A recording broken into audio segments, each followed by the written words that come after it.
अस्सलाम वालेकुम, मेरा नाम है नौशीन यूसुफ और आज मैं आपसे फ़ूड सिक्योरिटी के हवाले से कुछ बात करने लगी हूँ अपने वीलॉग में।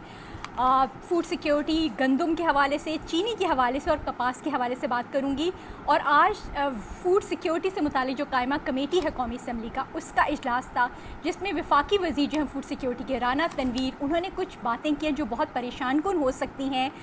और उन्होंने कहा है कि जो हालात इस वक्त जा रहे हैं उससे लगता है कि इस साल गंदम जो है वो कम लगेगी। इस हवाले से उन्होंने कहा कि किसानों ने गुज़िश्ता साल स्विंग जो है वो 6% कम की थी और इस साल भी अंदेशा है कि किसान जो है वो कम जो है गंदम लगाएंगे। उन्होंने ये बताया कायमा कमेटी फ़ूड सिक्योरिटी को, जिसमें उन्होंने कहा कि इस साल गंदम की काश्त 50% तक किसानों की जानिब से कम लगाए जाने का अंदेशा है। और उन्होंने अपने हवाले से भी कहा कि मैं भी गंदम नहीं लगा रहा। तो हमने जब उनसे अलग से बात की तो उन्होंने कहा कि किसान ये कह रहे हैं कि वो गंदम इस साल कम लगाएंगे और मैंने भी कहा है कि मैं 50% तक कम अपनी गंदम जो है वो काश्त करने लगा हूँ। उसकी वजूहात में सबसे इम्पॉर्टेंट जो बात है वो यही है कि जो किसान हैं उनको सपोर्ट प्राइस जो है गंदम की वो नहीं मिली गुज़िश्ता साल। जैसे कि आपको मालूम है कि IMF की वजह से, IMF की शराइत की वजह से पाकिस्तान ने जो है गंदम की सपोर्ट प्राइस जो है वो नहीं दी, जिसकी वजह से किसान जो है वो काफ़ी परेशान है। और राना तनवीर ने जो सबसे अलार्मिंग बात कर दी है आज, वो कह रहे हैं कि गुज़िश्ता साल भी 6% गंदम कम लगी थी और अगर इस साल भी यही रुझान जो है वो रहता है, 6% कम गंदम लगे, तो फिर पाकिस्तान को आइंदा साल में $1.5 बिलियन की गंदम इंपोर्ट करना पड़ेगी, या यानी पाकिस्तान को अगले साल $1.5 अरब की जो है वो गंदम जो है वो इंपोर्ट करना पड़ जा सकती है। लेकिन इसके साथ ही राना तनवीर ने कहा कि हम कोशिश कर रहे हैं कि अच्छी खबर आए और उसके लिए हम कोशिश कर रहे हैं। और उन्होंने बताया कि वफाकी हुकूमत की कोशिश है कि अक्टूबर के फर्स्ट वीक में कौमी गंदम पॉलिसी का जो है वो ऐलान कर दिया जाए। और इस हवाले से वज़ीर आज़म ख़ुद भी ज़ाती दिलचस्पी जो है वो ले रहे हैं। तमाम सूबों को इस हवाले से ऑन बोर्ड किया जा रहा है कि वो भी जो वफाकी गंदम पॉलिसी है उसके अंदर उस पर ऑन बोर्ड हो जाए। उन्होंने कहा अब देखना यह है कि गंदम पॉलिसी में सपोर्ट प्राइस रखते हैं या नहीं, लेकिन फ़िलहाल जो है कोशिश है कि गंदम पॉलिसी आए। और उन्होंने कहा मैं ख़ुद तजवीज़ दे रहा हूँ कि गंदम की जो सपोर्ट कीमत है वो रखी जाए। और उन्होंने ये भी बताया कि ये एक कौमी गंदम पॉलिसी जो है वो होगी।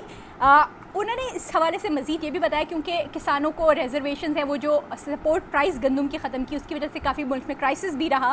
तो उन्होंने कहा हम IMF से बात करने जा रहे हैं कि वो जो गंदम पर हम इमदादी कीमत देते थे वो हम दे सकें। उन्होंने इसकी वजूहात बताई। उन्होंने कहा सैलाब भी इस साल आया है, किसान बहुत मुतासर है और IMF जो है वो यकीनी तौर पर इस बात को कंसिडर करेगा। राना तनवीर का कहना था कि गंदम हमारी बहुत इंपॉर्टेंट क्रॉप है और हम इसको किसी सूरत जो है वो छोड़ नहीं सकते हैं। लेकिन उन्होंने साथ में ये भी बताया कि पंजाब गवर्नमेंट को हमने कहा है कि अगर इमदादी कीमत हमें कीमत देते हैं हम गंदम के ऊपर, तो रोटी की कीमत में शायद ₹1 का फ़र्क पड़ सकता है। इसके अलावा राना तनवीर जो हुकाम थे फ़ूड सिक्योरिटी के, उन्होंने बताया कि गंदम के जो बीज है उस पर पंजाब हुकूमत ने काफ़ी पहरा दिया है और सैलाब की वजह से गंदम की जो प्राइसेस हैं वो काफ़ी ऊपर गई हैं। और जो मेंबर्स थे उन्होंने बहुत रिजर्वेशन का इजहार किया। और एक रुकन है अब्दुल कादिर, उन्होंने कहा कि सैलाब ने तो किसान को रगड़ कर रख दिया है और इस साल जनूबी पंजाब में जो है गंदम की काश्त जो है वो छोड़ने के लिए जा रहे हैं जो किसान हैं। तो ये इम्पॉर्टेंट बात उनकी जानिब से की गई थी। जिसके अलावा और भी जो मेंबर्स हैं उन सबको ही परेशानी थी कि जो गंदम की क्रॉप है, गंदम का किसान है, वो बहुत मुतासर हो रहा है। अच्छा, इसके अलावा वफाकी वज़ीर राना तनवीर ने कहा कि पंजाब में ज़राअत के हवाले से काफ़ी बेहतरी जो है वो सामने आ रही है। तो वफाकी इसके ऊपर उन्होंने जो कुछ हुकाम थे उन्होंने बताया कि पंजाब में जो है कॉटन पर स्ट्रैटेजी बनी है, 2 जोन्स में तकसीम किया गया है। सिंध में भी जो कपास है उसकी पैदावार अच्छी हुई है और कॉटन की कीमत को भी जो है मुस्तहकम करने की कोशिश की जा रही है। साथ में चीनी के हवाले से भी उन्होंने कहा कि चीनी के हवाले से एक्सपेक्ट कर रहे हैं कि गन्ने की बम्पर क्रॉप हो। और उन्होंने बताया कि इस साल मौसमियाती तब्दीली की वजह से कुछ हीट वेव आई है जिसकी वजह से गन्ने में सुक्रोज जो है वो कम हो गई है और لیکن کوشش ہے کہ اس سال گندم کی جو کراپ ہے چینی کی جو فصل ہے وہ اچھی ہو، اور انہوں نے کہا کہ اس سال ہماری کوشش ہے، لیکن سیلاب نے تو متاثر کیا ہے، لیکن جو ایک ایسٹیمیٹ ہے انہوں نے کہا آئندہ 2 سے 4 روز میں ایسٹیمیٹ سامنے آ جائے گا کہ سیلاب نے اصل میں ہماری جو فصلوں ہیں ان کو کتنا نقصان پہنچایا ہے۔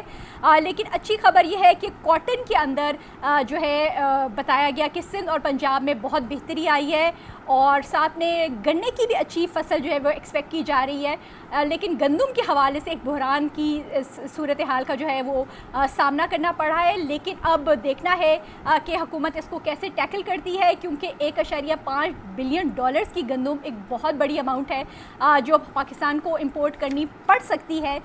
یہ تھی آج قائمہ کمیٹی اجلاس کی جو صورتحال ہے جس سے میں آپ کو آگاہ کر رہی ہوں۔ سب سے امپورٹنٹ بات یہ تھی کہ اس اجلاس میں پاکستان تحریک انصاف کے ارکان، کیونکہ وہ استعفے دے کر جا چکے ہیں تو وہ شریک نہیں تھے، اور جو اتنی امپورٹنٹ باتیں ہو رہی تھیں اس میں ان کا فیڈ بیک جو ہے وہ سامنے نہیں آ سکا۔ تو اب یہ امپورٹنٹ بات تھی جو میں نے آج آپ سے شیئر کی کہ اگر پاکستان میں صورتحال یہی رہی اور کسان ڈس ہارٹڈ رہا تو گندم کی کاشت جو ہے وہ کم ہونے جا رہی ہے، جس سے پاکستان کو اگلے سال 1.5 بلین ڈالرز کی گندم امپورٹ کرنا پڑ سکتی ہے۔ جی